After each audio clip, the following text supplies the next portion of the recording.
আসসালামু আলাইকুম সুপ্রিয় দর্শক মণ্ডলী, আপনাদের সকলকে সাদর আমন্ত্রণ সাম্প্রতিক বিষয় মুক্ত আলোচনার অনুষ্ঠান গ্রামীণফোন তৃতীয় মাত্রা দেখবার জন্য। আপনারা জানেন যে তৃতীয় মাত্রার এই টেবিলে মাঝখানে বসে আমি, দুপাশে দুজন ভিন্ন মতের মানুষ বসেন, পরস্পর বিরোধী দুটি রাজনৈতিক দলের দুজন নেতা অথবা অন্য ক্ষেত্রে ভিন্ন মত পোষণকারী দুজন মানুষ বসেন। আজকে আমাদের অতিথি একজনই, যিনি আমাদের অতিথি, তার সঙ্গে ভিন্ন মত নিয়ে আজকে আলোচনা করবার কোনো প্রয়োজন আমরা মনে করিনি।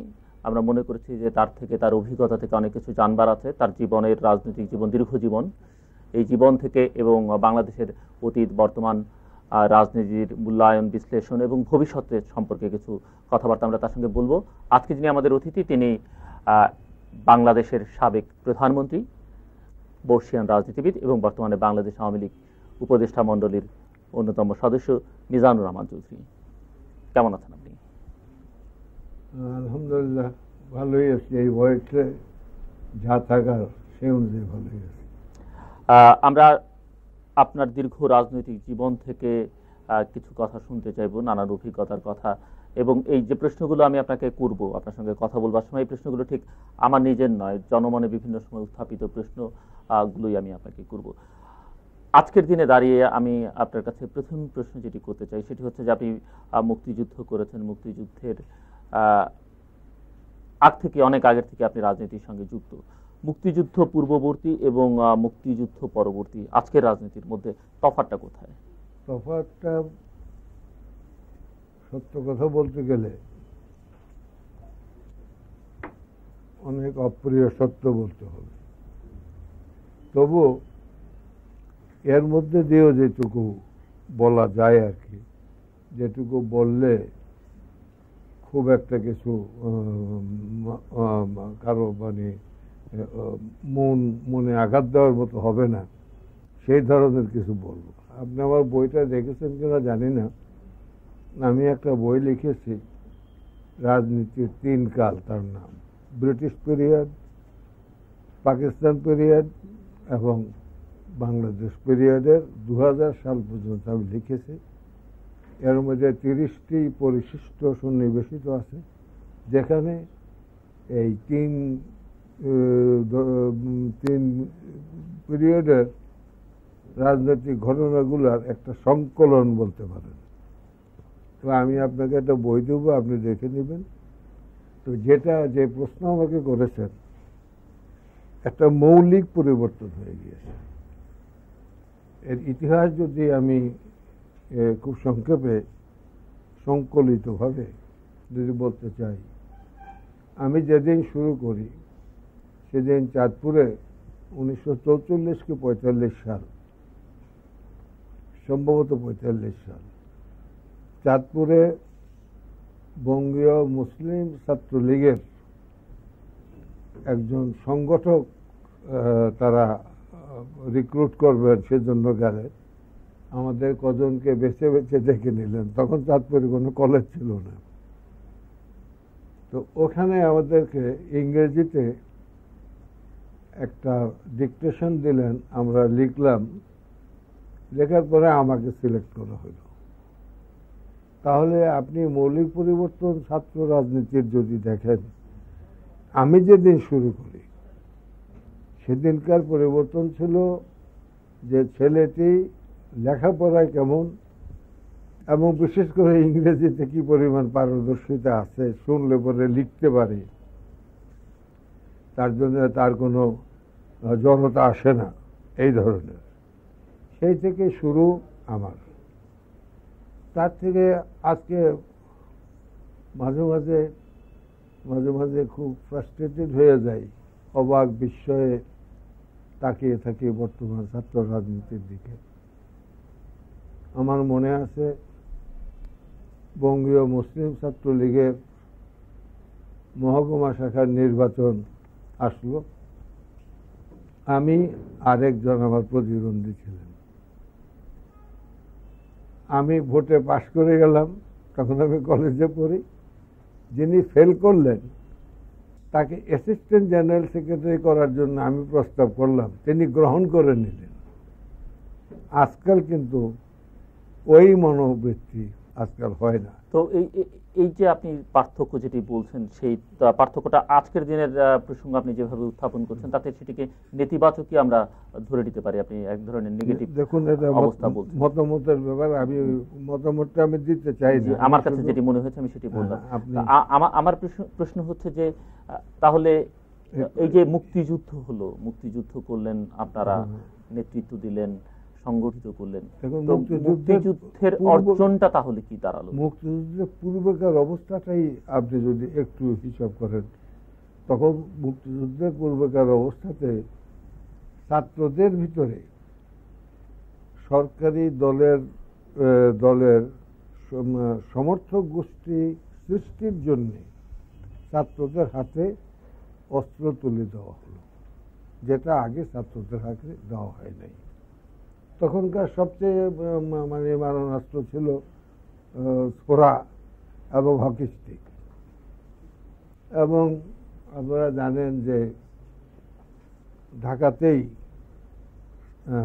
ছাত্রদের কার সময় হয়েছে এটা আমি বলতে চাই না, ছাত্রদের মধ্যে একটা সংগঠন হয়ে গেল যারা হকি স্টিক এবং এই ছোরা ইত্যাদি দিয়ে তারা ছাত্র রাজনীতি শুরু করলো। এখন ওইটার সঙ্গে সঙ্গেই তার পাল্টা আবার আমাদের যে সংগঠন ছিল, সেই সংগঠনের মধ্যে এটা তৈরি হওয়া শুরু হলো। এর মাঝে দিয়ে ছাত্রদের মধ্যে আরেকটা বিভক্তি হয়ে গেল, একটাকে রুশপন্থী, আরেকটাকে চীনপন্থী। এই দুটো আবার ভাগ হয়ে গেল। এই ভাগ হয়ে যাওয়ার পরেও কিন্তু ছাত্রদের মধ্যে তখনকার নেতৃত্বটা সাধারণত সবচেয়ে মেধাবী এবং সবচেয়ে যাকে ভালো ছাত্র বলা হয়, নেতৃত্ব তাদের কাছে ছিল। আর অস্ত্র নিয়ে যারা আরম্ভ করলো, তাদের মধ্যে যে মেধাবী ছিল না তা নয়, তবে তাদের সংখ্যা ছিল খুব কম। তখন থেকেই এই ছাত্র রাজনীতিতে একটা মৌলিক পরিবর্তন আসে, যেখানে কলমের চেয়ে লাঠির কদর বেড়ে যায় এবং লাঠি যাদের আছে তাদেরকে বেছে বেছে নেতৃত্ব দেওয়া হয়। এটারই আবার আপনি মুক্তিযুদ্ধের কথা তুলেছেন। এটি কি আপনার মনে হয় না যে এটি স্বাধীনতাকামী দেশে যখন স্বাধীনতার জন্য আন্দোলন ধাপে ধাপে তৈরি হচ্ছে, তখন এরকমটি কিছুটা হওয়া? তখন যখন স্বাধীনতার জন্য ঠিক তখন তৈরি হচ্ছিলাম না আমরা প্রথম তৈরি হচ্ছিলাম যে আমাদের মুখের ভাষার অধিকারের পরে যখন বঞ্চনা শুরু হলো, তখন আমাদের ন্যায্য প্রাপ্য পাওয়ার আন্দোলন এবং ন্যায্য প্রাপ্য পাওয়ার পক্ষে যে সকল শিক্ষকরা ভার্সিটির আমাদেরকে সমর্থন করতেন, তারা জায়গায় জায়গায় নাজেহাল হওয়া শুরু হলেন। ইত্যাদি কারণ মিলিয়ে আপনার ছাত্রদের মধ্যে ওই লাঠি যারা অবলম্বন করেছিল তাদের সঙ্গে একটা সংঘাত হয়ে যায়। এই সংঘাতটা অনিবার্য ছিল, কারণ আমাদের সঙ্গে যে সমস্ত ছাত্র ছিল, সে ভাসানী গ্রুপই বলুন আর ভাসানী গ্রুপ, চীনপন্থী বা রুশপন্থী যাই বলেন, আর এবং আমাদের যারা বলেন ছাত্রলীগ, এদের মধ্যে আসলে এই ধরনের কিছু ছিল না। আমরা তো এমনও দেখেছি, যখন ৬ দফার আন্দোলন শুরু হয়, তখন আপনার রুশপন্থী ছাত্র ইউনিয়নের যারা ছিল, এরা সক্রিয়ভাবে আমাকে সহায়তা করেছে। আমি তো একটা সময় হলো যখন আওয়ামী লীগের কেউ বাইরে ছিল না, আমিই ছিলাম, এবং আমার কাছে এরা এসেছে। এমনকি অধ্যাপক মুজাফফর আহমদের মতো নেতাও, যিনি আমার চেয়ে বয়সেও বড়, চাদর মুড়ি দিয়ে ঘুরে ঘুরে চাঁদা সংগ্রহ করে সন্ধ্যার সময় আমাকে এসে টাকা দিয়ে গিয়েছে। কোন সময়ের কথা বলছেন আপনি? এটা ৬ দফা আন্দোলনের সময় বলছেন। এইসব লোক তো এই সমস্ত ভ্যালুজ এন্ড ভার্চুয়াস নেতৃত্বের মধ্যে আজকে হারিয়ে গেছে।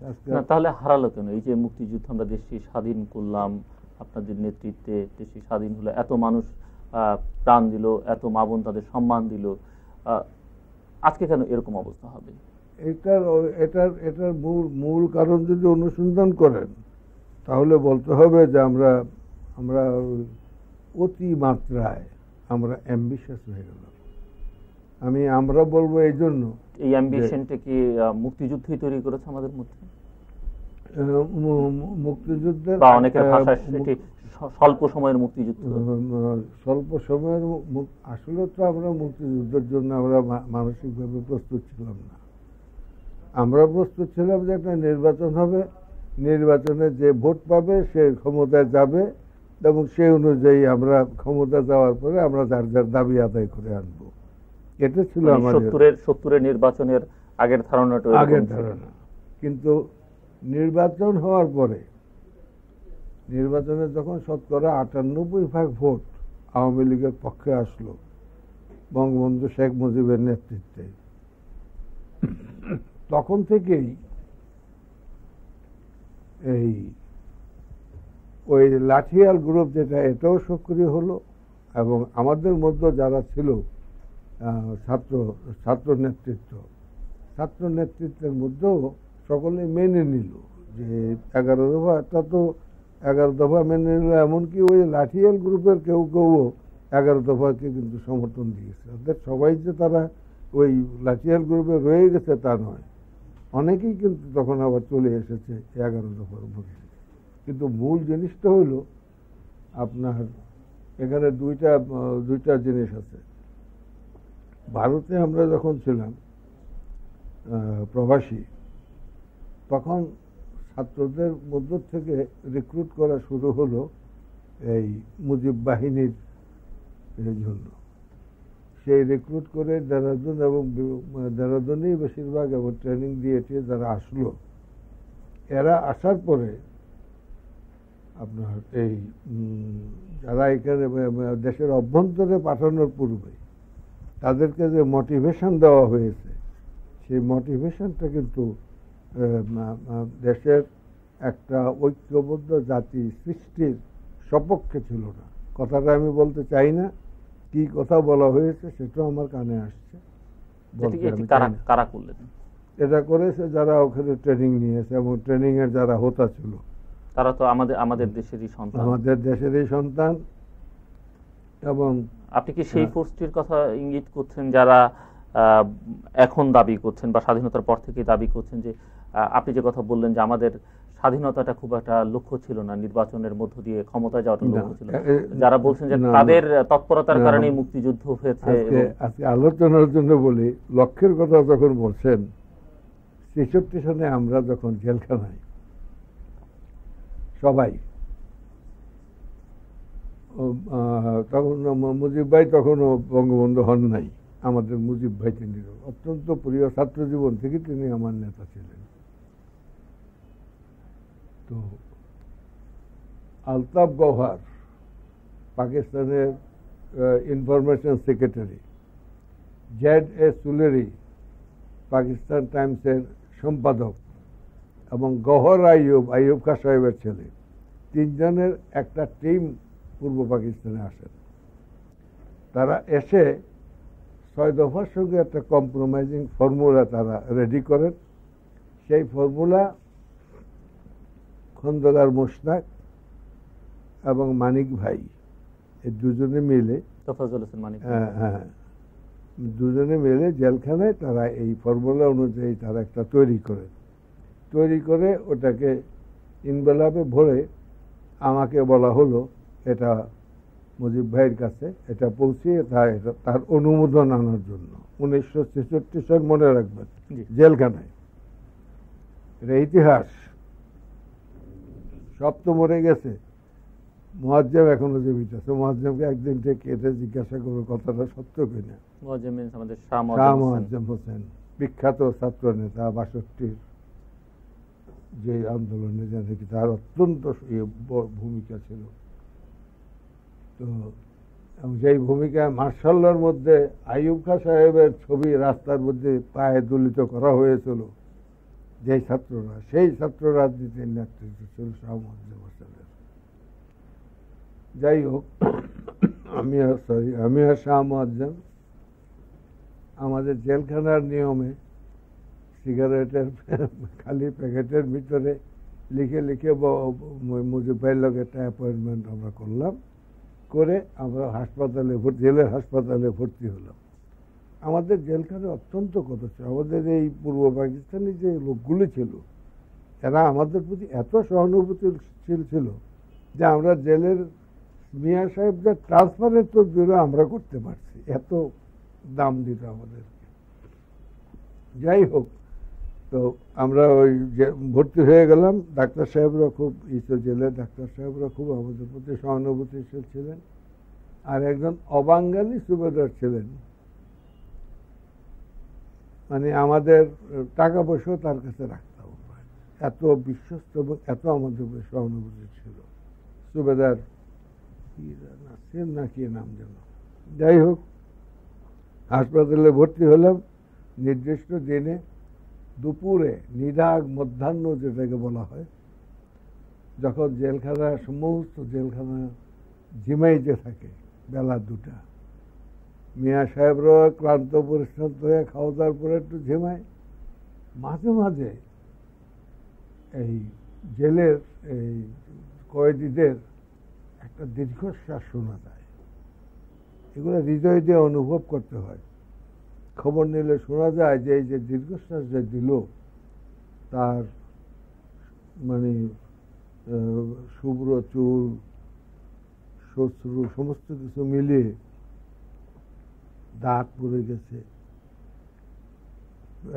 হাঁটুর উপরে উঠাকদ্দর কাপড় দিয়ে পেঁচানো, লজ্জা নিবারণের কাপড় পরা। জিজ্ঞাসা করলে বলে কত বছর হলো? 10 বছর হয়েছে, আরো 3 বছর রয়েছে। একদিন যাবো ছেলে মেয়ে দেখে নাই, দীর্ঘশ্বাস দেয়, এরকম একটা সময় আছে।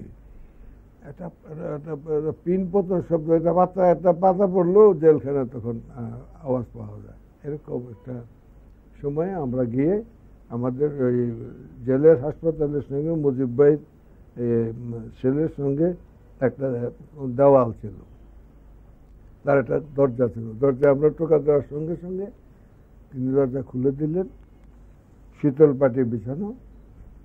আসলেন, তিনি বসলেন, আমরাও বসলাম। বল যে কি আনছো? আমরা কাগজটা ইনভলভ দিলাম। আমাদেরকে আগে বলা হয়েছিল যে তোমরা এটা করবে না। তখনকার দিনে আমরা নেতৃত্ব বা যারা আমাদের সিনিয়র ছিল, তাদের কথাগুলোকে আমরা খুব বাইবেলিকভাবে আমরা পালন করতাম। আপনি অবাক হবেন, আমি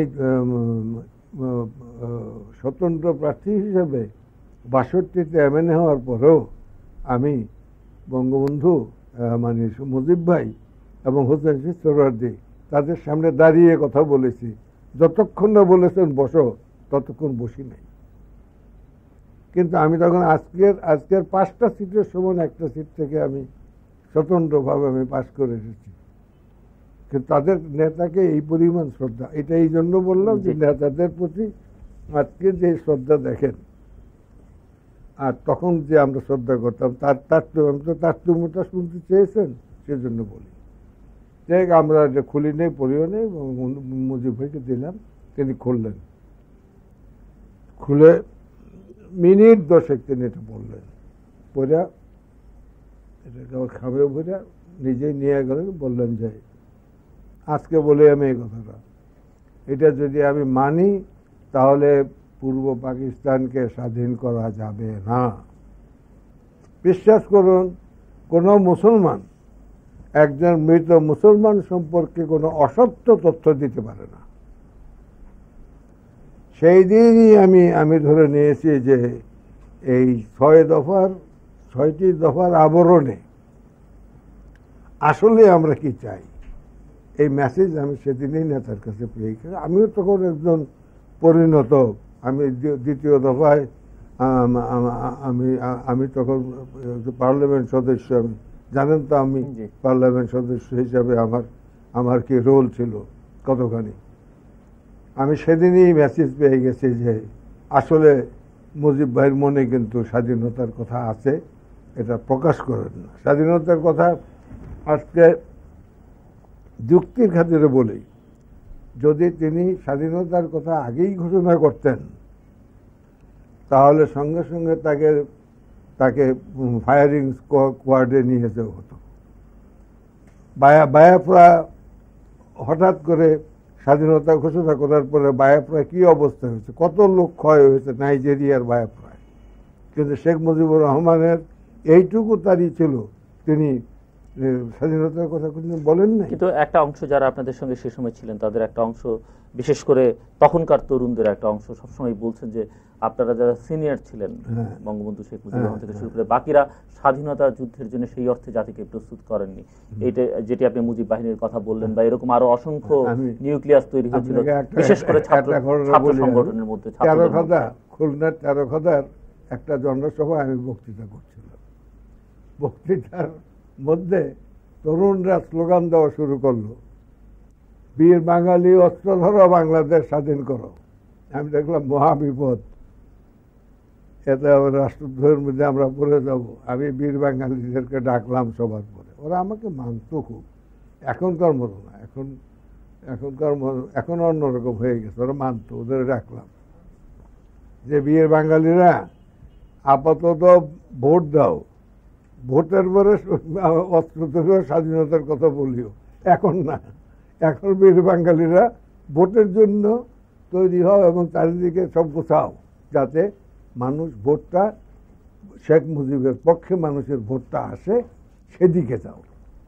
ওরা মেনে নিল, বীর বাঙালিরা মেনে নিয়েছে। আপনি যেই কথা আপনি বললেন, বীর বাঙালিরা অস্ত্র ধরার জন্য ওই ৬৬ সাল থেকেই তারা তৈরি, পারলে অস্ত্র ধরে। এর সঙ্গে আরেকটা ঘটনা আমি বলি, এটা না বললে ইতিহাসের করা হবে। আপনি ইতিহাস জানতে চেয়েছেন তো, রাওয়ালপিন্ডিতে আমি ৬৮ সনের আমি ইসে যোগ দিই। ৬৭ নভেম্বরের 15 তারিখ আমি রিলিজ হই। সুপ্রিম কোর্টের full bench headed by justice Cornelius রায় দিয়েছিল, detention is thereby held illegal from the date of commencement. যেদিন থেকে আমাকে ডিটেনশনে দিচ্ছে সেদিন থেকে এটা বেআইনি। ১.৫ বছর আমি ইচ্ছা করলে সেভারেল ক্রোশ আমি মামলা করতে পারতাম। আমরা তো মামলার রাজনীতি আমরা করি নাই।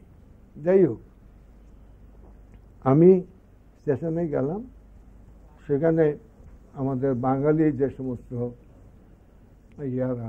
সৈনিকরা, তাদের মধ্যে বেশিরভাগই জেসিও জুনিয়র কমিশন অফিসার সহ প্রায় 400, তারা মিসেস ডেভিস প্রাইভেট হোটেল নামে একটা হোটেল ছিল, ওখানে একটা হলঘর ছিল। হলঘরে তারা 400 আসছে কিন্তু জানি, যাই ওরা আসছিল। ওরা আমাকে বললো যে আমাদের চাই হয়েছে 500 মানুষের ফ্যামিলির দায়িত্ব আপনি নিতে হবে। আমরা এখান থেকে গিয়ে আমরা পূর্ব পাকিস্তান স্বাধীন করে ফেলব, কীভাবে করবো? যাইয়া প্রথমে আমরা অর্ডিন্যান্স ফ্যাক্টরিটা লুট করবো, ওইখান থেকে অস্ত্র শস্ত্র নিয়ে আমরা শুরু করে দেব।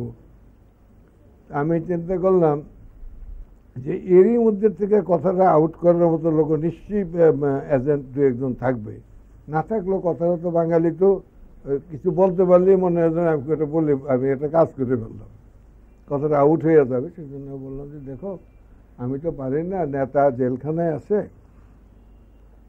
উনি বাইরে হোক, ওনার সঙ্গে আলোচনা করে আমি জানাবো, কিন্তু এখনই আমি এই 400-500 লোকের ফ্যামিলির ভরণ পোষণের দায়িত্ব আমি নিতে পারবো না, এ বলে দিলাম।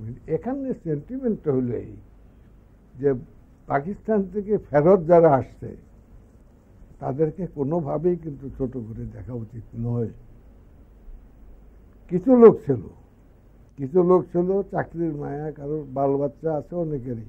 আপনি দেখেন না এই 71-এর যে আর্মি ক্র্যাকডাউনের আগে দিয়া যারা চাকরির মায়ায় ক্যান্টনমেন্টে রয়ে গেল, এরা কেউ বেঁচে নাই। কত বড় বড় অফিসার ছিল, এই আমাদের ব্রিগেডিয়ার, বাঙালি ব্রিগেডিয়ার মুজিবুর রহমান বোধহয় নাম, আমাদের সঙ্গে ছিল, ওনাকে ধরে নিয়ে গেল পিন্ডিতে। যে টর্চার ওনাকে করেছে, বয়েলড এগ ওনার রেকটাম দিয়ে ঢুকিয়েছে, বরফ ঢুকিয়েছে, কত অত্যাচার করেছে। আমি একটু প্রসঙ্গ পাল্টাই। মুক্তিযুদ্ধ হয়েছে, দেশ স্বাধীন হয়েছে, কিন্তু মুক্তিযুদ্ধকে ঘিরে নানান বিতর্ক এখনো আপনি নিশ্চয়ই লক্ষ্য করেছেন। 7ই মার্চের ভাষণে বঙ্গবন্ধু বলেছিলেন, এবারের সংগ্রাম স্বাধীনতার, মুক্তির সংগ্রাম এবারের সংগ্রাম স্বাধীনতার সংগ্রাম। তিনি স্বাধীনতা চাই এই কথা তিনি বলেন নাই। যদি বলতেন তাহলে তখনই তাকে নিয়ে তখন আর্ম স্কোয়াডে নিয়ে গুলি করে মেরে ফেলত, এবং আমাদের স্বাধীনতাও বায়াফ্রার স্বাধীনতা দাবির যেমন নাকি আদায়ের হলো না, নাইজেরিয়ার থেকে বায়াফ্রা বিচ্ছিন্ন হতে পারলো না, আমরাও সেরকম অবস্থায় পড়ে যেতাম।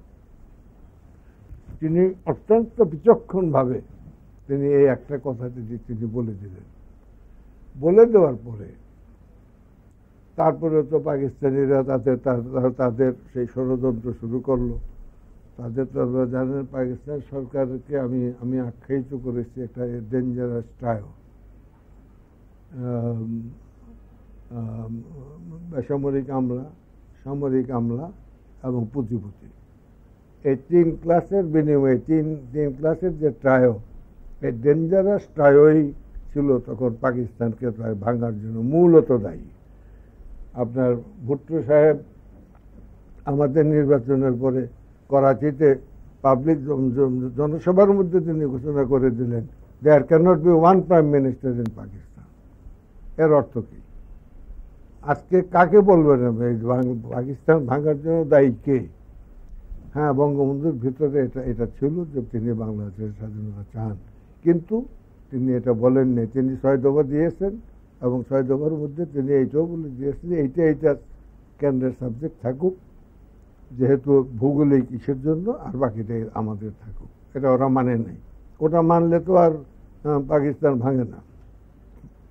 যাই হোক, যেই বিতর্কটা আজকে চলছে দেশে রিসেন্ট, আমি আপনাকে কতগুলো তথ্য দেব যেগুলো কেউ অনেকেই জানে না বা জানলেও বলে না। এদিকে তো আলাপ আলোচনা চলছে, এরা আলাপ আলোচনা করতেছে, আর ওদিকে প্লেন রেসে এখানে লোক আনতেছে, আর্মি আনতেছে, জাহাজ ভরা অস্ত্র শস্ত্র আনতেছে। বঙ্গবন্ধু আমাকে সম্ভবত 21 কি 22 মার্চ আমাকে বলে দিলেন যে আমি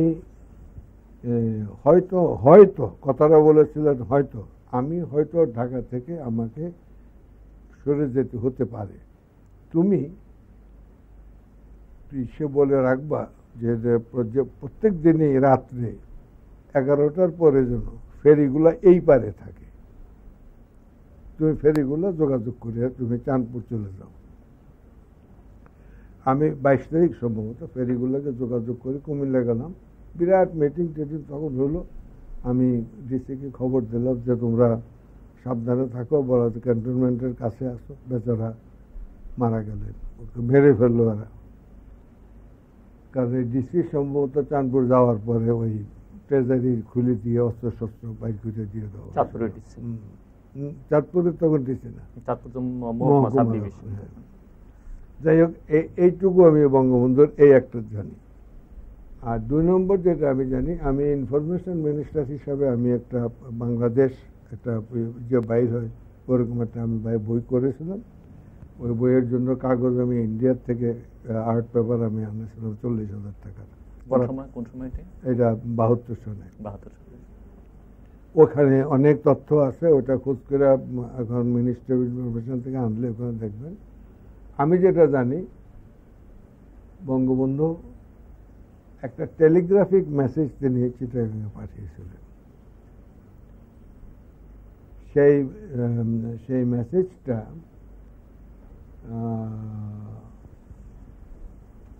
আমাদের মেসেজটা তিনি পাঠিয়েছিলেন 24 কি 25 তারিখ। একটা মেসেজ টেলিগ্রাফিক তিনি পাঠিয়েছিলেন। এটা কি আপনার সেই 72 সালে প্রকাশিত বইটিতে আছে? ওই বইটিতে আছে। আমার বই না, ওইটা মানে বাংলাদেশ বাংলাদেশ তথ্য মন্ত্রণালয়ের পাবলিকেশন। তার 100 কপি করেছিলাম, করে বিদেশে পাঠিয়েছিলাম ইংরেজিতে, আর বাংলাটা এই দেশেই রয়ে গেছে। এবং ওইখানে যে ছবিটা, এই ছবিটা আমারই সিলেকশন, বঙ্গবন্ধুকে দেখিয়ে আমি এই ছবিটা করে আনাইছি, অ্যাপ্রুভ করাইছি। এখন যে ছবিটা দেখা যায় আর কি। মেসেজটি কি ছিল?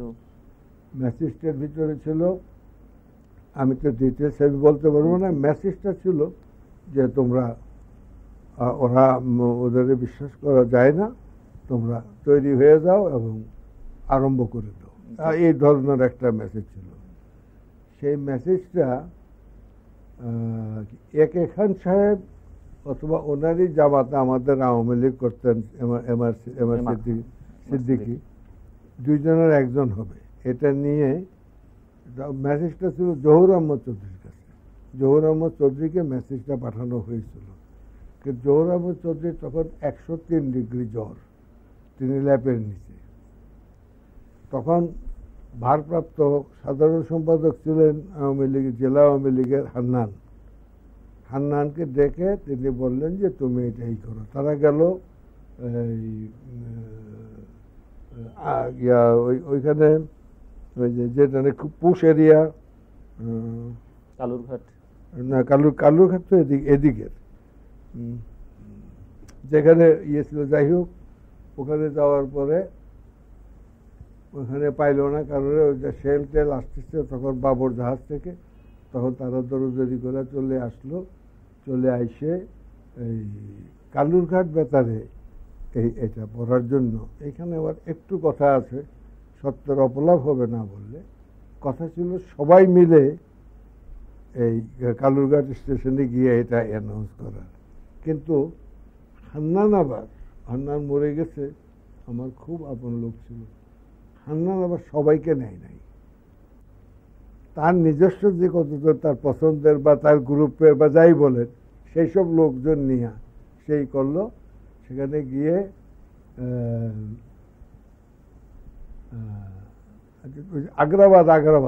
আগ্রাবাদ থেকে করতে পারলো না, ওইখানে নাই। তারপরে গিয়া বেলাল নামে একজন ইঞ্জিনিয়ার এবং কাকে এইভাবে সংগ্রহ করে তাদেরকে নিয়ে কালুরঘাট রেডিও স্টেশন খোলাইয়া, তখন এর মাত্র 10 কিলোওয়াট, এটার ক্ষমতা খুব বেশি তো ছিল না। আর আমরা যারা চাঁদপুর থেকে যারা শুনছে তারা খুব ক্ষীণভাবে শুনছে। ওখান থেকে এটা অ্যানাউন্স করা হয়েছে। অ্যানাউন্স করার কারণে আওয়ামী লীগেরই একটা সেকশন যে হান্নান এটা করবে কেন, আমার কথাটা অ্যানাউন্সমেন্টটা কি ছিল? অ্যানাউন্সমেন্টটা স্বাধীনতার অ্যানাউন্সমেন্ট ছিল বঙ্গবন্ধুর নামে। তারপরে শেষে একটা ধারণা ছিল, তখন আমরা তো সব আইনারম সিভিলিয়ান, তো আমরা মনে করেছিলাম, ওইখানকার আওয়ামী লীগ নেতৃত্ব মনে করেছিল যে একজন সামরিক বাহিনীর একজন অফিসার দিয়া অ্যানাউন্স করাইলে পরে এটা ভালো হয়, সেজন্য জিয়াউর রহমান সাহেবকে সেখানে আনা হয় এটা বলার জন্য। জিয়াউর রহমান সাহেব তখন বাইরে ছিলেন, সোয়াত জাহাজ থেকে মাল খালাস, অস্ত্র খালাস হচ্ছিল। এই মেজর রফিক, তখন ক্যাপ্টেন রফিক, ইপিআর এর হেড। তো ইপিআর এর যে লোকজন আবার রফিকের কাছে আসতেছিল, রফিকের কলে, তাদেরকে জিয়াউর রহমান সাহেব পথে আটকিয়ে দিচ্ছেন যে ওদিকে যাইও না, তোমরা আমার সৈন্যদের সঙ্গে তোমরা থাকো। তখন সেখান থেকে তারা আবার মেসেজ যখন রফিকদের দিল, তখন রফিক আবার আগে ওদিকে গেল, গিয়া মিলিত হলো। মিলিত হওয়ার পরে প্রথম তো জিয়াউর রহমান সাহেব এই অ্যানাউন্সমেন্ট করলেন যে উনি নিজে এটা অ্যানাউন্স করতেছেন অ্যাজ প্রেসিডেন্ট। পরবর্তীকালে আবার এটা তিনি পরের দিন, এটা বোধ হয় 26 তারিখ হলে 27 তারিখে তিনি আবার অ্যামেন্ড করে অন বিহাফ অফ বঙ্গবন্ধু। এই ঘোষণাটি সম্ভবত অধিকাংশ মানুষ শুনেছে। হ্যাঁ হ্যাঁ। আরেকটু বলি আপনাকে, এটা আরেকটু বলে দিই, আমি আগেই বলেছি, আমি তো এটা প্রতিজ্ঞার মতো যে কোনো মুসলমানের নামে সরি মৃত মুসলমানের মিথ্যা বলতে পারে না। সায়েম সাহেবের এখানে একটা মিটিং ছিল আমাদের আওয়ামী লীগের, জহুরুল কাইয়ুম সহ আরম্ভ করে আমরা মহিউদ্দিন সাহেব, আমরা 12-14 জন ছিলাম, মালেক উকিল সাহেব ছিলেন। জিয়াউর রহমান সাহেব সেখানে পয়েন্ট ব্ল্যাঙ্ক বলেছিলেন যে who is a better Awami leaguer than myself, I have transmitted the message of Bangabandhu from radio Chittagong. এই কথার সময় আমি মালিকরে আমার পাশে যে ছিল আমি তাকে চিমটি দিই। আমরা খুব বন্ধু বান্ধব ছিলাম। কোন সময় এটা ছিল বঙ্গবন্ধু মৃত্যুর পরে, সায়েম সাহেব যখন রাষ্ট্রপতি। আমি মালিকরে চিমটি কাটি, চিমটি কেটে বাইরে যখন দাঁড়াইলাম আমি বললাম যে ভাই আসো, জিয়াউর রহমান সাহেব তো এই কথা বলেছেন। আর সেক্টর কমান্ডার হিসেবে তার সঙ্গে আমার সঙ্গে আবার ভিন্নভাবে পরিচয় ছিল, চোখের জলের বিনিময়ে তার সঙ্গে আমার একটা ফ্রেন্ডশিপ গ্রো করেছে। সেও তার ফ্যামিলির জন্য কাঁদতেছে, আমিও আমার ফ্যামিলির জন্য কাঁদতেছি সাবরুমে, এই সাবরুম বর্ডারে আর কি। যাই হোক, জিয়াউর রহমান সাহেবের এই কথার পরে আমি তখন বললাম যে আমি আসো আমরা কাটা দিয়া কাটা করলি, জিয়াউর রহমান সাহেব আমরা আওয়ামী লীগে নিয়ে আমরা এটাই করি। এই বড় আশ্চর্য এবং দুঃখের ব্যাপার, আমাকে তখন জিয়ার দালাল হিসাবে চিত্রিত করা হলো আমি এই কথা বলার জন্য। আমি আই সোয়ার যে আমার কিন্তু অন্য কোনো মতলব ছিল না, আমি এটার জন্য এটা বলেছিলাম ওনাকে কৌশল হিসাবে। রাজনীতিতে আপনার কি মনে হয় কিনা যে একটা জিনিস আমরা এখানে একটা কথাই বলে রাখি, রাজনীতিতে কিন্তু দুইটা জিনিস দরকার, কৌশলটা কিন্তু খুব ইম্পর্টেন্ট। এই কৌশলে আমরা হেরে গিয়েছি। আজকে যে জন্যে পার্লামেন্টে বলা হয় যে আওয়ামী লীগের পারমিশন দিয়েছে জিয়াউর রহমান সাহেব, তো অত্যন্ত দুঃখজনক। আমরা যখন আওয়ামী লীগ যখন সৃষ্টি হয় 23শে জুন 1949 সন, তখন জিয়াউর রহমান সাহেবের বয়স কত? সেই প্রসঙ্গে আমি একটু পরে আসি। হান্নান সাহেবও ঘোষণা করলেন আপনার ভাষণ অনুযায়ী, জিয়াউর রহমান সাহেবও ঘোষণা করলেন। কোন ঘোষণাটি বেশি ইম্পর্টেন্ট, জরুরি মনে হয়েছে আপনার কাছে? না, আমাদের কাছে প্রয়োজনীয় ওই সময় আমাদের কাছে তখন ওই একটাই প্রয়োজনীয় ছিল যে স্বাধীনতার ঘোষণা হয়ে গেছে। আমি বলতে চাইছি যে জনগণ, আমি জিয়াউর রহমান সাহেবের ভাষণ আমি শুনি নাই, কিন্তু দিয়েছেন এটি সত্য, সেটি জানেন? দিয়েছেন, যা এটা সত্য আমি জানি, এটা আমি স্বীকার করি, উনি দিয়েছেন। এবং একজন সামরিক কর্মকর্তা, সামরিক বাহিনীর অফিসার যখন দিচ্ছে যুদ্ধাবস্থায়, তখন সেটি মানুষকে বেশি উদ্দীপ্ত করতে সহায়তা করেছে। সেটাকে উদ্দীপ্ত করেছে। এবং একটা কথা আপনাকে আমি বলি যে একটা জাতি হিসাবে তার স্বাধীনতার অর্জনটা হঠাৎ করে এটা লাইব্রেরিয়া নয় যে একজন সার্জেন্ট মানে ই করে দিয়া স্বাধীন করে দিল, লাইব্রেরিয়া নয় এটা। এখানকার মানুষ রাজনীতিতে কি পরিমাণ কনসাস, আপনাকে একটা ঘটনা বললে আপনি বুঝবেন। 1938-39 সনে ভারতীয় গণপরিষদের যে নির্বাচন হয়, সেই নির্বাচনে সম্পূর্ণ ঢাকা ডিভিশন এবং চিটাগাং ডিভিশন, এই ময়মনসিংহ সব মিলিয়া এই দুই ডিভিশন মিলিয়ে একটা আসন ছিল, গজনবী সাহেব দাঁড়ালেন। আমরা তখন ছাত্র, গজনবী সাহেবের নামও কেউ শুনে নাই, খবরের কাগজের ছবি দেখে নাই, রেডিওর বক্তৃতা শুনে নাই, কিন্তু যেহেতু তিনি মুসলিম লীগের টিকিট পেয়েছেন সেই জন্য তিনি পাশ করে গেছেন।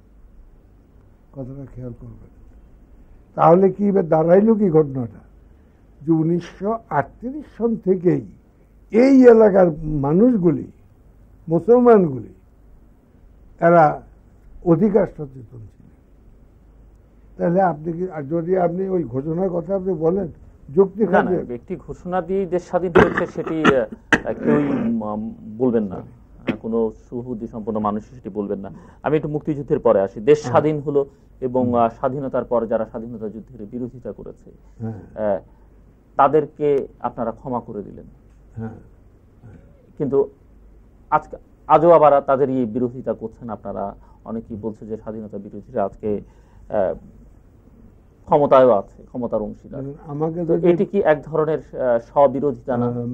এটা আপনাকে বলি যে স্বাধীনতা 1954 সালের যে গভর্নমেন্ট হয়, সেই গভর্নমেন্টের ভেতরে এমন লোকও মন্ত্রী হয়েছিলেন যিনি পাকিস্তানের বিরোধিতা করেছেন। যেমন শ্রদ্ধা মাওলানা আশরাফ আলী চৌধুরী সাহেব কুমিল্লার, ধীরেন দত্ত, শ্রী ধীরেন দত্ত, এরা কি ছিলেন? এরা কি পাকিস্তানের পক্ষে ছিলেন? ছিলেন না। স্বাধীনতার পর বঙ্গবন্ধুর উদার হৃদয় তিনি ক্ষমা করে দিয়েছেন। তবে এই ক্ষমাটা উনি ব্যাপকভাবে, উনি যদি প্রথম দাঁড়িয়েই যদি উনি সবাইকে ক্ষমা করে দিয়ে বলতেন আসো আমরা সকলে এক হয়ে যাই, তাহলে একটা কথা ছিল। তো উনি তখন এত এত মানে আবেগ আপ্লুত তিনি ছিলেন। স্বাধীন বাংলাদেশে আসার পরে আমার মনে হয় তার মধ্যে আবেগটা প্রচণ্ড আবেগ ছিল। একটা ঘটনা আপনাকে বললে, শেখ মুজিব সম্পর্কে সত্যিকার একটা হিসেবে কি ছিল এটাই হয়। আমরা 6 দফা যাওয়ার পরে 70-এর সনে আমরা টাঙ্গাইলে কোন তারিখে মিটিং করলাম, মিটিং করে আসতেছি, তো তিনি আমাকে ওই হাত মিলানোর সময় হাতে একটু চাপ দিলেন। আমি মনে করলাম যে তিনি চান যে আমি থেকে যাই, সবাই চলে আসতেছে। আমাকে সঙ্গে করে তিনি গাড়িতে বসতেন। উনি কিন্তু পাশে সাধারণত মোস্তাক সাহেবের বসাইতেন, খুব চিকন ছিলেন, আমাকে উনি সামনে বসাইছেন। সামনে বসে হঠাৎ যখন এই জঙ্গল, তো তখন খুব মধুপুর গড়টার এই জঙ্গলগুলো দিয়ে আসতেছে তো গাড়ি, ওই মাঝে মাঝে চাঁদের আলো আসে, চাঁদের আলোতে দেখা থাকে, সেই দেখি মাঝে মাঝে তোমার চেহারা দেখা যায়। তো মাঝে মাঝে তাকাই এদিকে, বাইরের দিকে না তাকাইয়া। আমার নেতা তো উনি, চোখ দিয়ে অজোর ধারায় পানি পড়তেছে, বিশ্বাস করে আমি খুব ভয় পেয়ে গেলাম যে আপনার ওই নেতা কি, ব্যাপারটা কি। মিনিট 2-3 থেকে একটা দীর্ঘ নিঃশ্বাস ফেলে তিনি বললেন যে মানুষের যে ভালোবাসা আমি পেলাম, তোরা এই মানুষগুলির সঙ্গে বেইমানি করিস না। এই তার চরিত্রের এই একটা দিক। আরেকটা দিক তার চরিত্রের আমি আপনাকে বলবো। একদিন দুপুরবেলা 2টা পার নাই মাইকিং করতো আওয়ামী লীগের, আমাদের চাঁদপুরের আব্দুল মতিন পাটোয়ারি, সে আসছে তার বাসায়। আস্তে আস্তে এইরকম করে উকি দিয়া গানে গানে কি বললেন, তিনি উঠে গেলেন, ভিতরে গিয়া 100 টাকার একটা নোট আইনা, সেই সময়কার 100 টাকার নোট তাকে দিয়ে দেয়, সে চলে গেল। কিছুক্ষণ পরে ভাবির একটু উচ্চস্বরে কথাবার্তা শোনা গেল। তাতে আবার অনুমান হলো যে বাসা ওই 100টা টাকাই ওনার ছিল। খেয়াল করেন কথা, মানুষ হিসাবে। আরেকটু পেছনে যদি যান, 43 সনের দুর্ভিক্ষের সময় বাপের ধানের গোলা খুলে দিয়েছিলেন দুর্ভিক্ষ পীড়িত মানুষদের জন্য। এটা হলো মানুষ শেখ মুজিবুর রহমান। রাজনীতিক শেখ মুজিবুর রহমান সম্পর্কে নানান কথাবার্তা নানান এখন বলে, কিন্তু একটা জিনিস হিসাব করেছেন, তিনি যা দিয়েছেন সেটাকে এক পাল্লায় রাখেন, আর দিতে যা পারেন না দিতে সেটাকে আরেক পাল্লায় রাখেন। তাহলে কি দাঁড়ায়?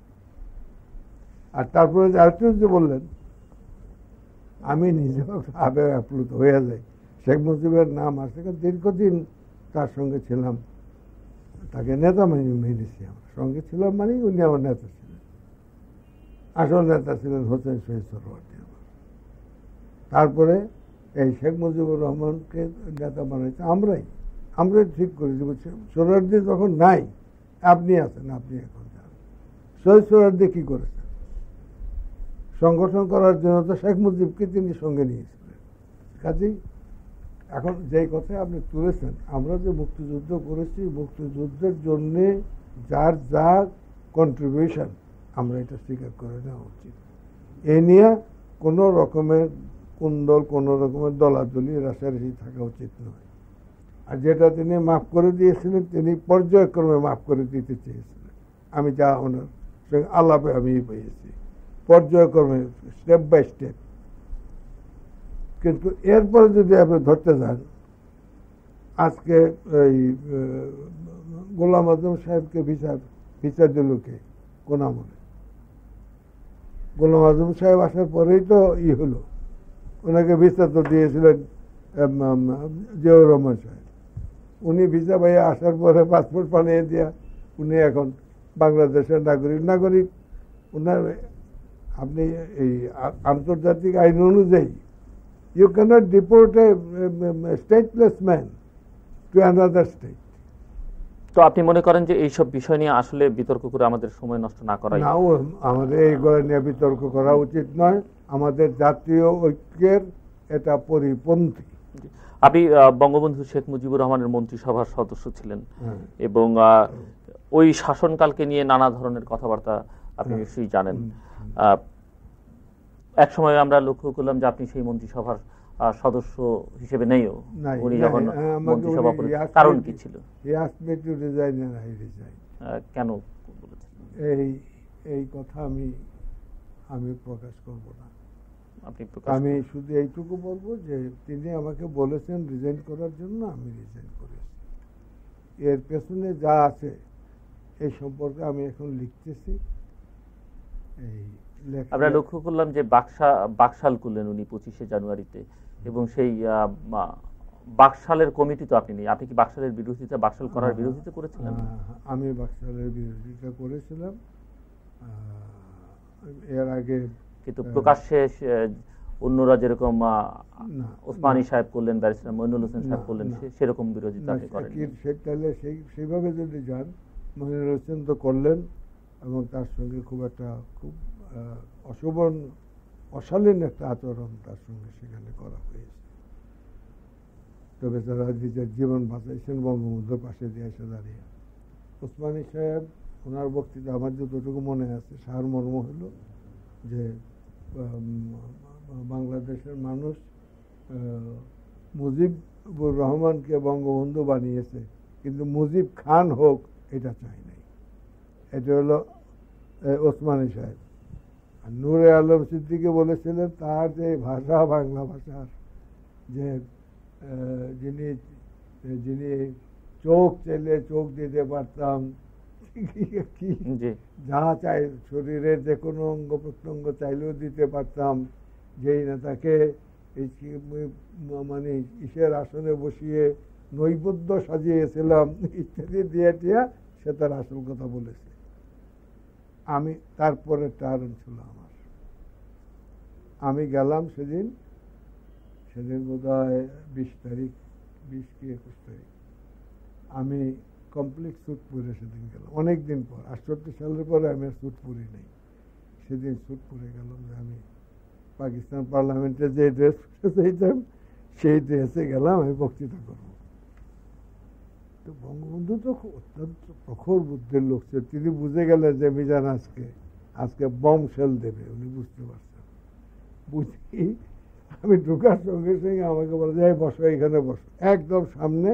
ওনারা 4 জন এদিকে, আর সামনে যে সোফা, এখানে বোধ হয় সেনিয়াবাদ আর একজন কে ছিল, এই 2 জনের মাঝখানে আমার বসালো। যখন ওই কথাবার্তা আলোচনা হয়ে যে এখন আলোচনা করেন আপনারা, এগুলো তো আমি দাঁড়াইলাম। পরে বঙ্গবন্ধু বুঝে গেলেন যে সে তো কথা বলবে, যে বসো। আমি বসি না, এই কে আমার এটার পক্ষে আছে, হাত তোলো। তো উনি বলার সঙ্গে সঙ্গে হাত তুলে ফেলছে।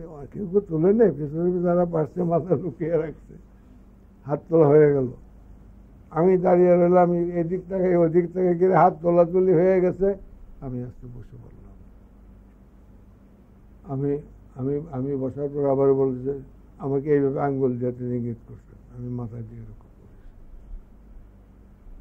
এরপরও আপনি তার সঙ্গেই বা ওই দলের সঙ্গেই ছিলেন? উপায় নেই তো, কিন্তু সেইভাবে সক্রিয় ছিলেন না? না, কোনো কিছুই নেই। 245 জনের বাকশাল কমিটি হয়েছে, তার মধ্যে আমি নাই। মোট 245 জন, ওর মধ্যে আমি ছিলাম না। তো এমনিতে ওই শাসন, একটা কথা এখানে না বললে ভুল হয়, আমার উপর বঙ্গবন্ধু একটু রাগ করেছিলেন, স্বাভাবিক কারণে। আমাকে মনসুর ভাই খবর দিয়ে নিয়ে গেলেন, ক্যাপ্টেন মনসুর আলী সাহেব। তিনি আমাকে খবর দিয়ে বললেন যে নেতা তোমার উপর খুব রাগ আছে, তুমি আসো।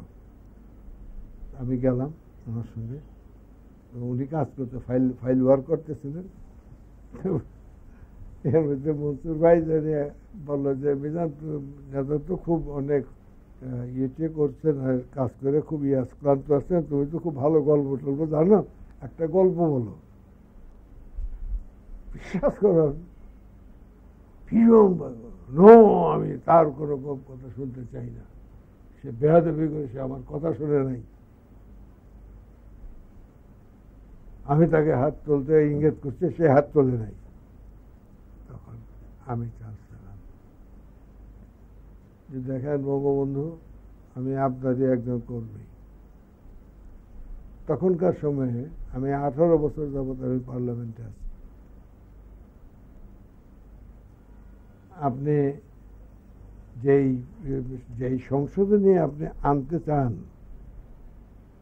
এতে বাংলার মানুষের কাছে এবং পৃথিবীর কাছে ইন্টারনালি অ্যান্ড ইন্টারন্যাশনালি, আমি আবেগ বেশি হলে আমি ইংরেজি বলি আবার, তখন এখনো সেদিনও বলছি, তাই সেটা বলুন না।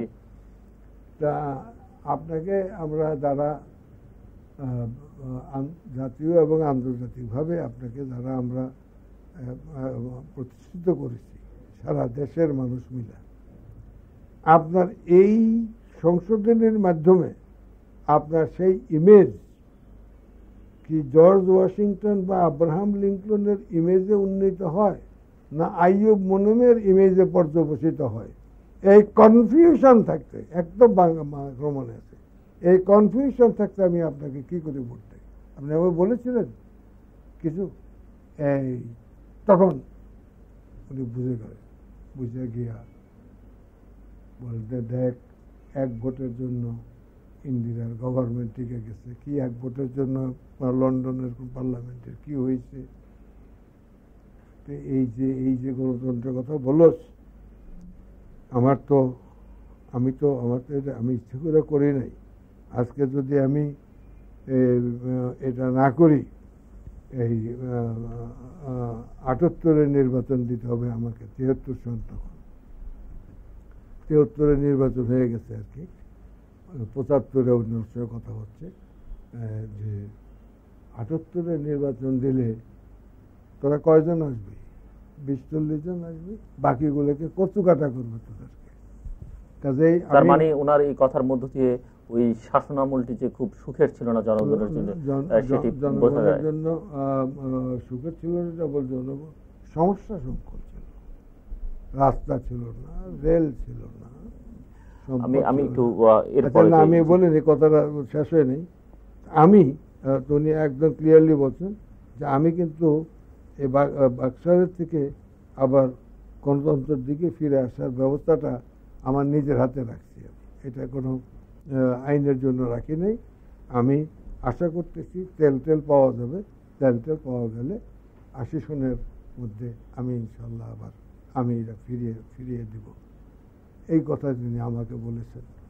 75 সালের 15ই আগস্ট বঙ্গবন্ধু প্রায় সপরিবারে মারা গেলেন, নিহত হলেন, এবং সামরিক বাহিনীর একটা অংশ সামরিক অভ্যুত্থানের মধ্যে দিয়ে, কিন্তু এই অভ্যুত্থান পরবর্তী যে সরকার গঠিত হলো, আমরা লক্ষ্য করলাম যে সেই সরকারও কিন্তু আওয়ামী লীগ বা বাকশালের সঙ্গে যারা যুক্ত ছিলেন বা সর্বশেষ বঙ্গবন্ধুর মন্ত্রিসভায় যারা ছিলেন তাদের নিয়ে গঠিত হলো। তো এতে কি ধরে নেওয়া যায় যে বঙ্গবন্ধুর এই হত্যাকাণ্ডের সঙ্গে আওয়ামী লীগই প্রকারান্তরে জড়িত ছিল, বা আওয়ামী লীগের একটা অংশ, আওয়ামী লীগের কেউ থাকতে পারে, এটা আমি প্রমাণ, আমার কাছে যেহেতু কোনো প্রমাণ নাই আমি বলবো না, তো একটা যুক্তি আমি আপনাকে দিতে পারি। পৃথিবীর ইতিহাসে যতগুলো কু এ পর্যন্ত হয়েছে এবং সে কুর মাধ্যমে রাষ্ট্রপ্রধান বা সরকার প্রধানকে হত্যা করে কুর সফলতা এসেছে, সেই সমস্ত ক্ষেত্রে একটা অল্টারনেট রাষ্ট্রপ্রধান আগে সাব্যস্ত না করে রাষ্ট্রপ্রধানকে হত্যা করা হয় নাই, পৃথিবীর ইতিহাসে নাই। আপনি আপনারা তো জানেন, ইতিহাস তো জানেন। সেই হিসাবে এই বঙ্গবন্ধুকে যারা হত্যা করেছে তারা নিশ্চয়ই একজন অল্টারনেট রাষ্ট্রপ্রধান তারা ঠিক করে, এবং সেটি আওয়ামী লীগের অভ্যন্তর থেকে করা হয়েছে। ওইটা আমি বলতে চাই না, না, কিন্তু এটি তো সত্য যে বঙ্গবন্ধুর মন্ত্রিসভায় যারা ছিলেন তাদের প্রায় সকলেই ছিলেন খন্দকার মোশতাক আহমেদের মন্ত্রিসভা, এবং খন্দকার মোশতাক আহমেদ সাহেবও বঙ্গবন্ধুর মন্ত্রিসভা মন্ত্রিসভায় থাকার এবং অত্যন্ত গুরুত্বপূর্ণ নেতা আওয়ামী লীগের। মন্ত্রিসভায় অন্তর্ভুক্ত হওয়ার এক কথা, আর রাষ্ট্রপ্রধান হওয়া কিন্তু আরেক কথা। যারা আমার জানা মতে যারা এই মন্ত্রিসভায় গিয়েছেন, এরা এদের চেহারা আপনি দেখেছেন যেদিন অতীতে যায়, বলির পাঠা এই বলির দায়ের সামনে যেভাবে যায় এইভাবে কাচুমাচু করতে করতে এরা গিয়েছে। এদেরকে আপনি এদের প্রতি অবিচার করা হবে যদি ধরে নেওয়া হয় যে এরাও বঙ্গবন্ধুর হত্যার সঙ্গে এদের কোনো মতামত ছিল।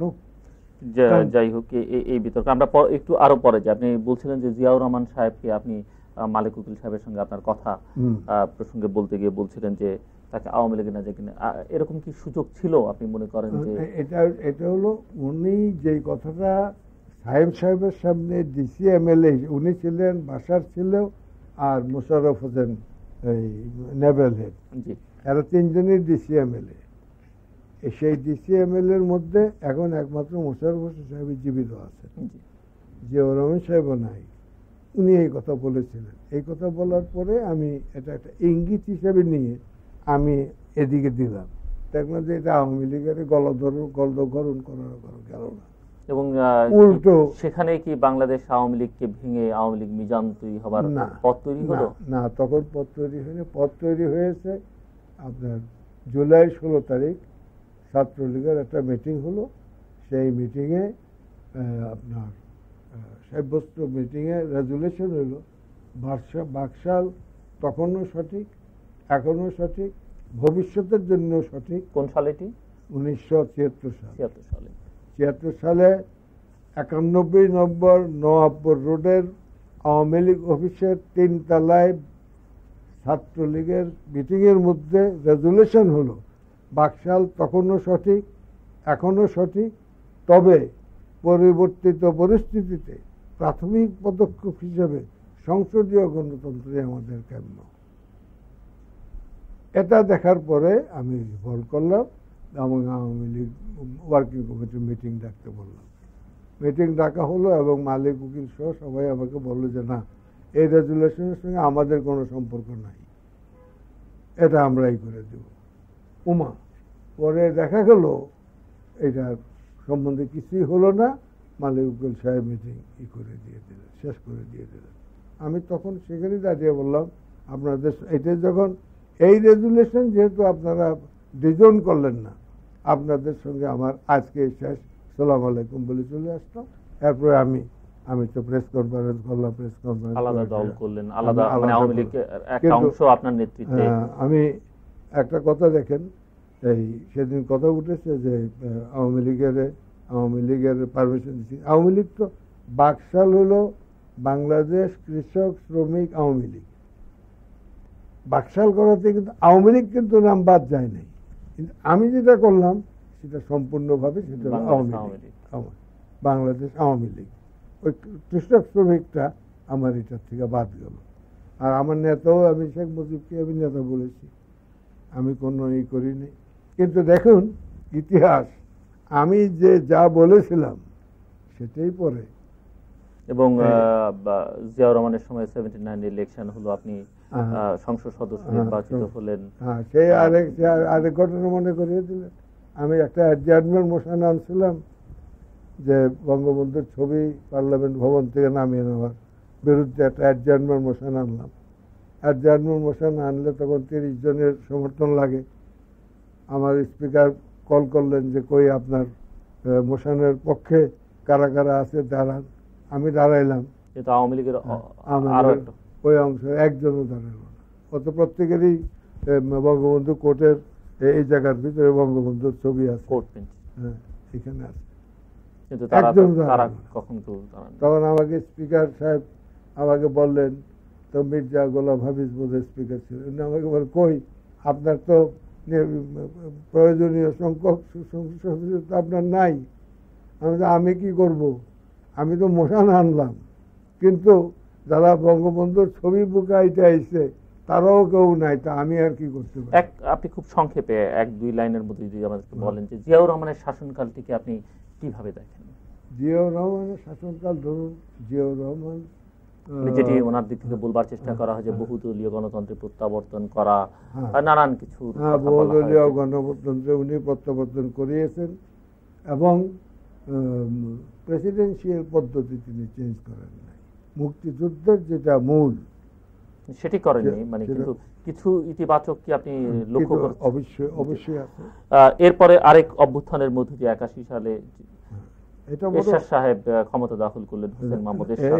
এটা দুঃখজনক। দেখুন, বঙ্গবন্ধুকে হত্যা করলো সামরিক বাহিনীর কিছু বিভ্রান্ত লোক, আর জিয়াউর রহমানকেও সামরিক বাহিনীর লোকই হত্যা করলো যারা তার উপর অসন্তুষ্ট ছিলেন।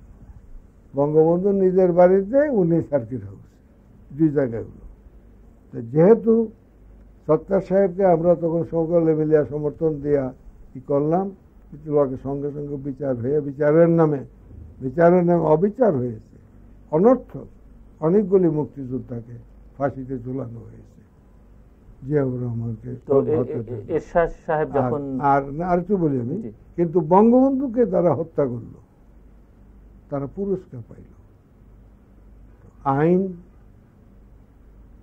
সবার জন্য সর্বক্ষেত্রেই একরকম থাকে। তো জেনারেল এরশাদ ক্ষমতা গ্রহণের পর একটা পর্যায়ে আপনি আপনার দলকে বিলুপ্ত করে জেনারেল এরশাদ সাহেবের জাতীয় পার্টিতে যোগ দিলেন। না, তখন জাতীয় পার্টি না, তখন আমরা জনদল গঠন করলেন। পরবর্তী পর্যায়ে জাতীয় পার্টি হলো, আপনি সরকারের মন্ত্রী হলেন।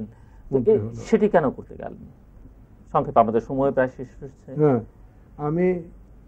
আমি রাজনীতি করি।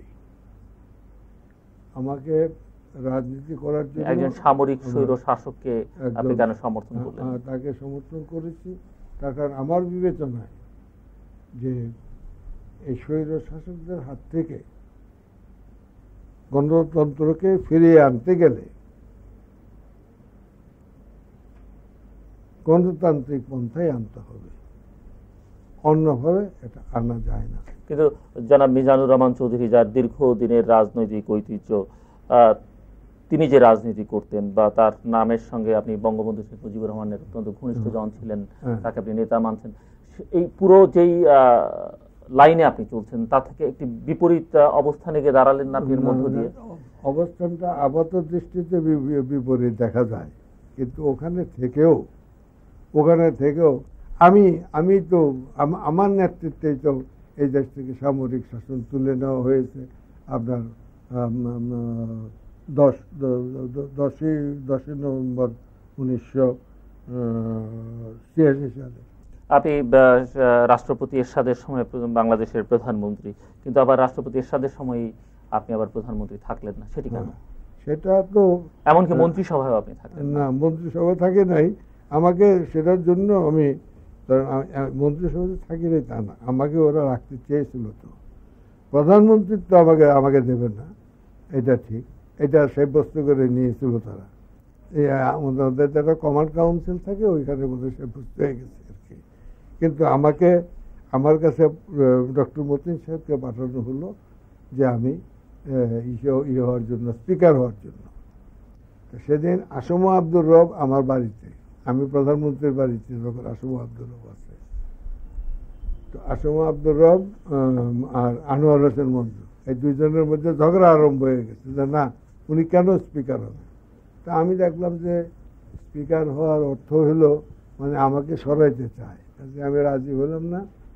বাহানা দিলাম আমি সিগারেট খাই, সিগারেট খেতে পারবো না, হ্যান তেন ইত্যাদি বাহানা দিলাম, চলে গেল মতিন সাহেব।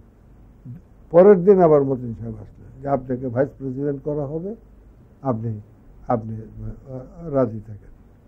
আমি এটাও চিন্তা করলাম যে না, আমি যখন তার একবার বিশ্বাস থেকে উঠে গেছি, আমার আর এটা থাকা উচিত না। আমি বললাম না, আমি ভাইস প্রেসিডেন্ট হব না। চলে গেল, আমি সিঙ্গাপুর চলে গেলাম স্বাস্থ্য চেক আপ করার নামে, সিঙ্গাপুর চলে গেলাম। আমি এখানে এইসব হয়ে গেল না। আমি গেলাম ইসের পরে, ওই যখন মওদুদকে প্রধানমন্ত্রী করলো সেদিন সকালবেলাই থেকে আমি খবর পেয়ে গেছি, খবর থেকে আমি তৈরি হয়েছি, সব বেঁধে বেঁধে রেখেছি। মওদুদ সাহেব উনি শপথ নিয়েছেন, আমি আমার সমস্ত মাল সামান ট্রাক রেডি রাখছি, উঠিয়া আমি আমার বাড়িতে চলে আসছি। 1 সেকেন্ডও আমি এরপর আর আমি ওই বাড়িতে থাকি। তো এই যে এত কিছু করলেন, এত কিছু করবার পরে আপনি আবার বাংলাদেশ আওয়ামী লীগে ফিরে আসলেন, সেটাই বা কেন? সেটা এখন ধরুন যেটা আমি করতে যারা আপনি যখন বঙ্গবন্ধুর ছবি নিয়ে সংসদ ভবন থেকে সরানোর ব্যাপারে আপত্তি তুললেন, যারা সেটি সমর্থন করলেন না, যাদের সঙ্গে আপনার নানান বিষয় নিয়ে বিরোধ হলো, আবার তাদের সঙ্গে কেন ফিরে আসলেন? আমি তাদের সঙ্গে ফিরে আসলাম এই জন্য যে আমি তো মূলত আমি একজন আওয়ামী লীগের, এবং আমি ওখানে থেকেও কৌশলে এগুলো আমি প্রকাশ করে বলবো না, কৌশলে আমি আওয়ামী লীগের সার্ভিস আমি দিয়েছি। সেটি করেছেন বলেই কি আপনাকে প্রধানমন্ত্রীর পদ থেকে সরিয়ে দিয়েছিলেন? না, তা ঠিক না, তা নয়। সেটা যদি বলে তাহলে আরেকটা রেকর্ড আমাকে দিতে হয় আপনাকে। আমাকে উনি বললেন যে চারিদিকে যে সবই হচ্ছে, একটা কিছু বাইর করেন কিভাবে এটা এই করা যায়। তখন আমি একটা সাজেশন এরশাদকে দিলাম। এই সাজেশনই হলো আমার প্রধানমন্ত্রিত্ব যাওয়ার মূল। সেই কপিটা এখনো আছে। তখনকার রাষ্ট্রপতির চেম্বারে দিয়েছিলাম। মূল বক্তব্যটা হলো এখানে যে মুক্তিযুদ্ধের চেতনা, যে পার্লামেন্টারি ফর্ম অফ গভর্নমেন্ট, আমরা we will switch over to parliamentary form of government, এবং তার জন্য শাসনতন্ত্র সংশোধনের জন্য জাসদ আছে এবং অন্যান্য যারা দল আছে, জামাত আছে, সকলেই রাজি হবে এটা করার জন্য। আমরা সর্বকারে কি বলে ইউনানিমাসলি, সর্বসম্মতভাবে আমরা এটা করে নিতে পারবো, করে নেব। আমি আগে রিজাইন করব। আমি রিজাইন করা, আপনি আমার রেজিগনেশন অ্যাকসেপ্ট করবেন অ্যাজ প্রেসিডেন্ট। তখন আমি আবার প্রস্তাব করব যে আপনি আমাদের লিডার অফ দি হাউস হবেন। আপনাকে লিডার অফ দি হাউস বানিয়ে নিব। দল চাইতেছে আপনার রেজিগনেশন, আপনি রিজাইন করলেন, প্রেসিডেন্ট হিসেবে আপনি রিজাইন করবেন, কিন্তু আপনি ক্ষমতার থেকে গেলেন না, আপনাকে আবার আমরা লিডার অফ দি হাউস আমরা আপনাকে বানিয়ে নিলাম। তখন উনি বললেন যে এটা হলো আলোচনার মধ্যে। উনি বললেন যে আমাকে তো আবার ইলেকশন করতে হবে এতজনের মধ্যে, আমি আমার চাঁদপুরের আসন ছেড়ে দেবো। আপনি কেন আমি আমি বললাম যে রংপুর অনেক দূর, চাঁদপুর থেকে আপনি দাঁড়াবেন, আমরা এখান থেকে মেম্বার করে আপনি আমার কথা ছেড়ে দেন। দেশে যেই পরিস্থিতি রাজনৈতিক চলছে, এটার থেকে উত্তরণের জন্য এর চেয়ে সর্বোত্তম পন্থা আর কিছু নাই। আপনাকে কি করেন, পরে ইলেকশন হলো, আমি যদি দল মেজরিটি পায়, আপনি প্রধানমন্ত্রী হিসেবে দেশ শাসন করলেন, নাইলে লিডার অফ দি অপোজিশন হিসাবে থাকবেন, আপনাকে কেউ সরাইতে পারবে না। এটা এই কাগজটা আমি 25 নভেম্বর 1987 সন আমি এরশাদের কাছে নিজের হাতে, only file that I have personally carried to him. আমি কখনো ওনার কাছে ফাইল নিয়ে আমি যাইনি, অন্য ফাইল নিয়ে গেছে, ফাইল কথা বলেছে, আমি কথা বলে চলে আসছি। এটা উনি পাইয়া আমাকে আলোচনা শুরু করলো। এই আলোচনা 25 হইতে আরম্ভ করে ফাইনালি 5ই ডিসেম্বর, আজও মনে আছে, সেদিন ছিল শনিবার দিন রাত্রে উনি এগ্রি করলেন। এগ্রি করে আমাকে বললেন যে শাসনতন্ত্রের কোন কোন ধারা করতে হবে এটা আপনি আমাকে ঠিক করে সকালবেলা নিয়ে আসেন। আমি বললাম যে এখন রাত্র বাজছে প্রায় এত, আমি কখন এটা ঠিক করব, আমি কালকে সন্ধ্যায় আপনার কাছে নিয়ে আসবো। আমার মনে ছিল না যে সেদিন আবার ক্যাবিনেট মিটিং রোববারে। যাই হোক, আমি সেদিন এই এমএসপির পারমিশন, এমএসপিকে না জানিয়ে আমি রুমে ঢুকে গেছি, প্রেসিডেন্টের রুমে ঢুকে বললাম যে আমি তো নিয়ে আসছি, সংবিধান নিয়ে আসছি, একদম টিক মার্ক দিয়ে। উনি হঠাৎ করে বলে বসলেন, না এটা তো করা যাবে না। আমি গাছের থেকে বললাম মনে হলো কেন হবে না, কয় না অসুবিধা, চলেন এখন ক্যাবিনেট মিটিং আছে, চলেন যাই। আমি পিছিয়ে পিছিয়ে I was following him like anything. আমি বললাম যে দেখেন এই ইয়েটা তো স্টপ করা দরকার, কেন ওইটা হবে আসেন। আইসা ক্যাবিনেট মিটিংয়ে বৈশা আপনার এই কি সব আছে গল্প টল্প করে টোরে ওনারা ডায়েরি বই আছে এটি করে হঠাৎ করে বললেন যে আজকে থাক, পরে আমরা বসবো, ডায়েরি বইটা হাতে করে উঠে চলে আসলেন মিটিং থেকে। চলে আসলেন, আমি খুব মর্মাহত হয়ে গেলাম যে এত পরিশ্রম করলাম, এত কিছু করলাম, ওনার লোক এতগুলি উনি গ্রহণ করবেন বলেও পরে করলেন না। তা আমি খুব বিফল মনোরোধ হয়ে আমাদের বাসায় আসলাম। আসার পরে 10টার সময় দেখি উনি পার্লামেন্ট ভেঙে দিছে। পার্লামেন্ট ভেঙে দিছে, লিডার অফ দি হাউসের নলেজও পর্যন্ত নাই। আমি সাংবাদিকদের কাছে শুনছি যে পার্লামেন্ট ভাঙতেছে। আচ্ছা শোনেন, আমি খুব মর্মাহত হয়েছি, আমি ঠিক করেছি যে আমি রিজাইন করব। রাত্রে ঠিক করেছি রিজাইন করব এবং প্রেস ক্লাবে আইসা আমি রিজাইন করে দিয়ে আমি এবারে থেকে চলে যাব। চিন্তা করলাম, ভোরে উঠে রাত্রে ভোরে চিন্তা করলাম যে এটা যে করি এটা তুষার নলে ঘিরিটা হুতি দেওয়ার মতো হবে, সাংঘাতিক অবস্থা হয়ে যাবে। আবার জাতীয় পার্টির এই যে লোকগুলি আমার সঙ্গে আসছে এরাও তো বাঁচবে না। তখন আবার চুপ করে গেলাম, অফিসে গেলাম না, সারাদিন বাসায় বসে রইলাম। খুব সংক্ষেপে উত্তর দেবেন। আমি দুটো ছোট্ট প্রশ্ন করছি। আপনি ঘরের ছেলে ঘরে ফিরে আসলেন আওয়ামী লীগে, নির্বাচন করতে চাইলেন কিন্তু নির্বাচন করতে পারলেন না। অন্য আরেকটি অভিযোগে, সেটি হচ্ছে ঋণ খেলাপির অভিযোগে।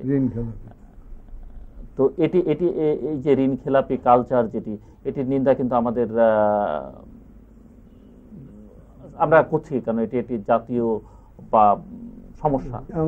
আমার মস্ত বড় ভুল হয়েছে যে আমি ব্যাংকের যে টাকাটা আমার ঋণ ছিল, আমি ব্যাংক থেকে যে টাকা নিয়েছিলাম সেখানে অন্যান্য যা গাফলা হয়েছিল সেগুলো বাদ দিয়ে সেগুলো বলতে চাই না, কিন্তু আমি এই 30,000 স্কোয়ার ফিটের যে বিল্ডিং অরিজিনাল প্ল্যানে, এরপরে এটাকে যে 62,000 স্কোয়ার ফিটে যে আমি নিলাম, এই টাকাটা আমি নিজে দিয়েছি। এই টাকা যদি আমি ব্যাংকের ঋণটা পরিশোধ করে দিই তাহলে আমার ফ্যাক্টরির জায়গায় ফ্যাক্টরি থাকে, আমি ঋণ খেলাপি আমি করি না। আরেকটি কথা বলা হয় যে আপনার যে রাজনৈতিক উত্থান এবং আপনি অনেক কিছু পেয়েছেন বাংলাদেশের রাজনীতিতে, আপনি খুব ডিসিপ্লিন লাইফ লিড করেননি বলেই ধারাবাহিকতাটা শেষ পর্যন্ত আপনি বজায় রাখতে পারেননি। আমি জানি না আমি রং অর রাইট। ডিসিপ্লিন লাইফ বলতে কি বোঝাচ্ছেন আমি জানি না। একটা জায়গায় আমি খুব ইনডিসিপ্লিন ছিলাম। আমি পকেটে হাত দিয়ে কাউকে দেওয়ার সময় আমি কোনোদিন গণি নাই। এই ইনডিসিপ্লিন ছাড়া আমার জীবনে আই ক্যান ক্লেম যে I have no vice, I have had no vice. এবং এখনো আমি একজন I am a Muslim by birth, by faith and by conviction. আপনি কি রাজনীতিতে আছেন? আছি এবং থাকবেন। এবং রাজনীতিতে আমাকে থাকতেই হবে, কারণ তার কারণ হলো দেশের মানুষের কাছে আমি ঋণী। আপনি কি আগামী নির্বাচনে অংশ নিচ্ছেন? আশা করছেন নির্বাচনে অংশ নেবেন? এই খেলা নামটা যদি কাটাইতে পারি তাহলে একটা চেষ্টা করে, শরীরও তো কুলাতে হবে, বয়সও তো সব মিলিয়ে আপনি আশা করছেন কিনা? সব মিলিয়ে আমি আশাবাদী যে আমি হয়তো আমি করবো, কিন্তু আমি শিওর না। আমি এটার জন্য কোনো রকমের ঘোষণা দিলাম না, কিন্তু ভিতরে আমার আশা আছে। আমি রাজনীতি করেছি, রাজনীতির মাধ্যমেই আমি এতটুকু এসেছি, এবং রাজনীতির কারণে আমি আমার এলাকার মানুষ এবং বিশেষ করে দেশের মানুষের কাছে আমি ঋণী আছি। এই ঋণ পরিশোধ করা শেষ না হওয়া পর্যন্ত আমি রাজনীতির থেকে যাব না। দর্শক মণ্ডলী, আপনারা যারা এই অনুষ্ঠানটি দেখছেন, অনুষ্ঠানটি সম্পর্কে যে কোনো মতামত, পরামর্শ, এই অনুষ্ঠানটিতে আরও কাদেরকে দেখতে চান কিংবা তাদের কাছে কোনো প্রশ্ন থাকলে সেগুলো জানিয়ে আমাদের লিখতে পারেন। আমাদের লিখবা ঠিকানা আপনারা জানেন, পরিচালক, গ্রামীণফোন তৃতীয় মাত্রা, channel I, GPO box 2433, Dhaka 1000। আমাদের ইমেইল করতে পারেন এই অ্যাড্রেসে tmatra@ccn-media.com। আপনাদের মতামত যেগুলো আপনারা ডাকযোগে এবং ইমেইলে পাঠাচ্ছেন এবং সেই সঙ্গে আপনাদের সরাসরি অংশগ্রহণ আমাদের অনুষ্ঠান তৃতীয় মাত্রা আপনি এখন প্রচারিত হচ্ছে প্রতি শুক্রবার রাত 1:30 এবং দুপুর 1:45টায়। আশা করব সেই অনুষ্ঠানটি আপনারা নিয়মিত দেখবেন, যেমন প্রতিদিন রাত 12:30টায় এবং সকাল 9:45 দেখছেন গ্রামীণফোন তৃতীয় মাত্রা। আমাদেরকে সময় দেওয়ার জন্য, অনেক মূল্যবান তথ্য জানাবার জন্য আপনাকে অসংখ্য ধন্যবাদ। আমি আপনাকে ধন্যবাদ জানাই, চ্যানেল আইকে ধন্যবাদ জানাই যে দেশের মানুষের কাছে আপনারা সত্যটাকে উত্থাপন করার জন্য আপনারা যা চেষ্টা করছেন এই তৃতীয় মাত্রার মাধ্যমে, এটার জন্য আপনাদেরকে বিশেষ করে ব্যক্তিগতভাবে আপনাকে এবং এখানে যারা আছে সবাইকে ধন্যবাদ আপনাকে। দর্শক মণ্ডলী, একজন বর্ষিয়ান রাজনীতিবিদ, খ্যাতিমান পার্লামেন্টারিয়ান মিজানুর রহমান চৌধুরী, বাংলাদেশের সাবেক প্রধানমন্ত্রী, ওনার সঙ্গে আমরা এতক্ষণ কথা বলছিলাম। অনেক অজানা তথ্য, অনেক নির্মোহ কথাবার্তা উনি আমাদের বলেছেন। আমরা চাই যে এই ধরনের বক্তব্যই রাজনীতিতে এই মন মানসিকতাগুলো গড়ে উঠুক। ওনার জীবনেও, রাজনৈতিক জীবনেও অনেক হয়তো ভুল ত্রুটি আছে, এই ভুল যেন পরবর্তী প্রজন্মের বা এখন যারা রাজনীতি করছেন তারা না করেন, এটি আমাদের প্রত্যাশা থাকবে। আমাদের সঙ্গে এতক্ষণ ধরে থাকবার জন্য আপনাদের অসংখ্য ধন্যবাদ। আপনাদের সবার জন্য শুভকামনা।